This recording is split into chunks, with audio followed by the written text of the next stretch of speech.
চট্টগ্রামের সীতাকুণ্ডের Ferdous still sheep recycling ইয়ার্ডের দুর্ঘটনায় নিহত শ্রমিকদের ক্ষতিপূরণ ও আহতদের চিকিৎসার দাবি জানিয়েছে শ্রমিক কর্মচারী ঐক্য পরিষদ স্কপ।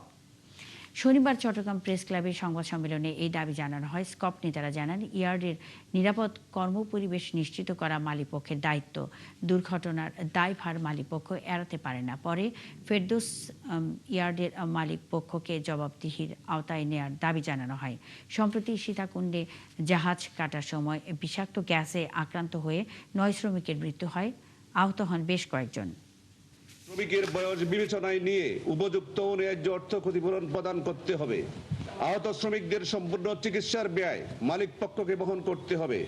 শারীরিক ও মানসিক ক্ষতি নিরসন, কর্মক্ষমতা হ্রাস, বয়স বিবেচনায় নিয়ে উপযুক্ত ও ন্যায্য অর্থ ক্ষতিপূরণ প্রদান করতে হবে। হাইকোর্টের একটা নির্দেশ আছে, রাত্রেও ইয়ার্ড চালাতে পারবে না, শুক্রবারও ইয়ার্ড চালাতে পারবে না। এই ক্ষেত্রে শুক্রবার কাজ চালাইছে এবং তাও 8:30টায় এই দুর্ঘটনা ঘটছে। এটা একটা অপরাধ, এটা ফৌজদারি অপরাধ। গ্রিনের সার্টিফিকেট পেয়েছে, তাইলে এখানে গ্রিন যারা সার্টিফিকেট দিয়েছে এবং যারা বিস্ফোরক দ্রব্য নিয়ন্ত্রক অধিদপ্তর তাদেরকে এই জবাবদিহিতার ভিতরে আনা দরকার। তাইলে আগামীতে তারা সার্টিফিকেট দিতে চিন্তা করবে।